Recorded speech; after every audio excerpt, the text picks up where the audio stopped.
Hi again guys. This week I thought I'd show you how to make some French bread. A lot of people think it's really difficult to do, but I just want to show you how simple it is. Once you've made this, you're never going to want to buy French bread again, and it's really good to get fresh bread just now when we're not getting out to the shops quite as much. So we're going to start with 600 grams of flour. Now I've got a mixture of bread flour and plain flour, but it doesn't really matter. You can use strong bread flour or normal flour, it works just as well.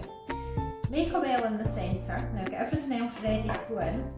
So I've got 30 ml of olive oil measured out here. I'm going to pour that into the well. I've got 10 grams of dried yeast here, that's going in as well. And I've got 8 grams of salt. Now I've measured out some warm water, 350 ml. We might not need it all, but we're going to start by pouring some into the well. Just give your oil and salt a mix round in the middle first, and then just start to bring in all that flour. And just keep adding a bit more water.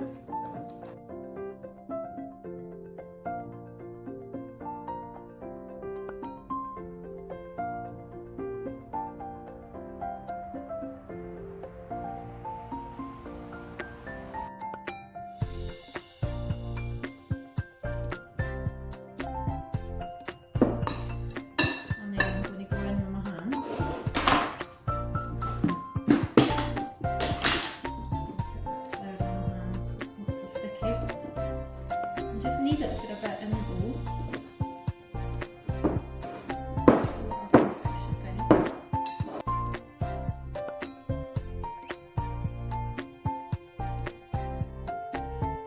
Just pop it onto a lightly floured surface, but don't put too much flour because we don't want to dry the dough out.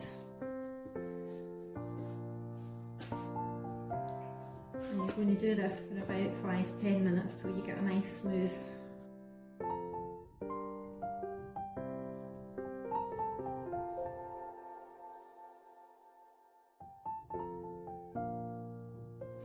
Now if your hands start to get sticky, just rub them in the flour, but don't add too much flour because you don't want to get a dry dough. Once your dough looks something like this, we're then going to just oil the bowl. Make sure most of your dough is out of the bowl.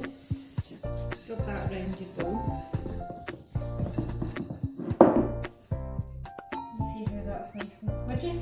Just drop that in there, and then we're going to cover that over and set it aside for about an hour, maybe an hour and a half till it doubles in size. And you can cover it with cling film, a tea towel, or just a plate if you've got a plate big enough, and put it somewhere warm.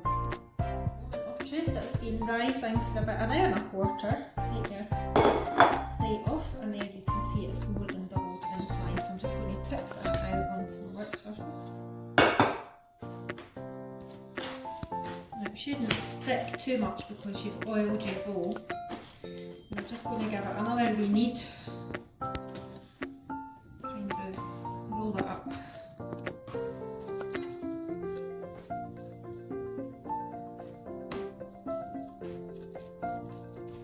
See how I'm rolling that and tucking it in. Right, now you're going to divide it into 3. Now be careful you don't score your work surface when you're doing this.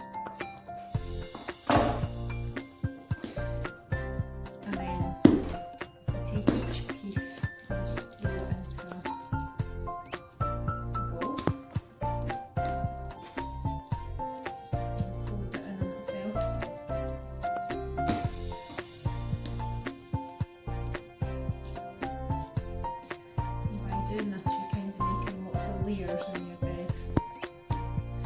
Right, now take one piece and flatten it out. Roughly it's about the size of a dinner plate.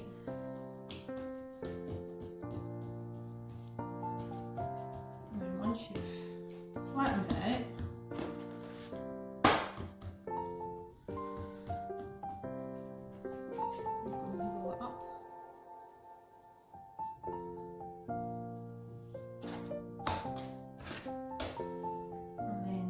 pinch along the seam.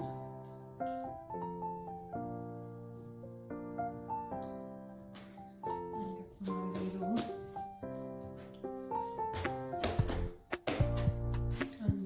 same with your other two.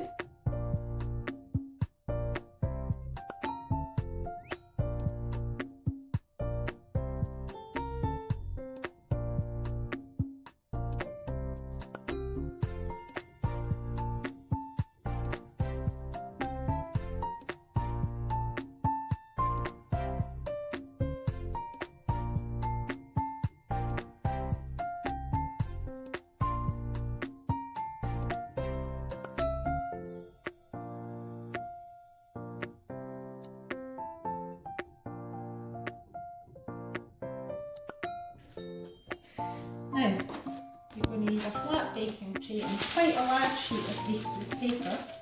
So take your first baguette and put that on, and then make a fold. You want to create little walls between each baguette. Just fold in the paper, and then put the next one in.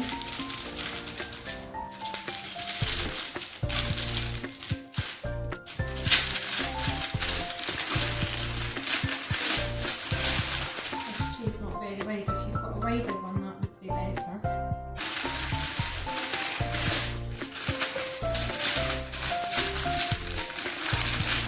And then once you've put them all on, just kind of flatten them down a bit.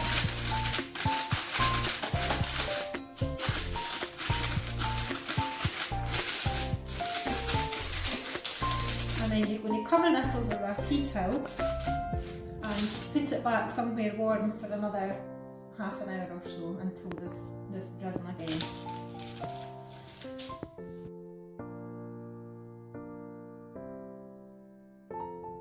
Ready? Right, so that's then had another half an hour to prove again, and you can see they've risen again. Now, the next bit you have to be really careful with, because we're going to make some slashes on the top of the bread. Now I'm using a Stanley knife blade. A sharp knife will do, but my knives are not as sharp as I would like them for this.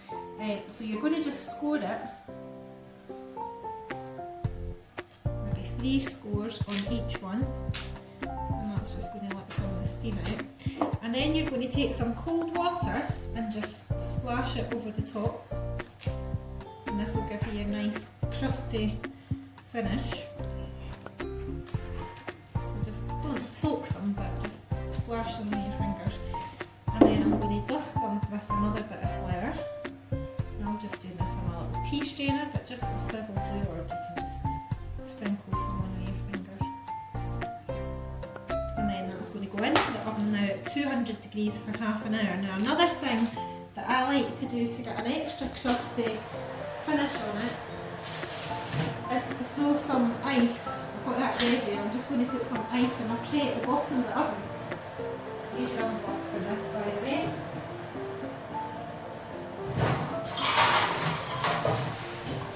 And what the ice does is that creates some steam in the bottom of the oven, and that helps to get your crust really nice. So I'll show you them when they come out.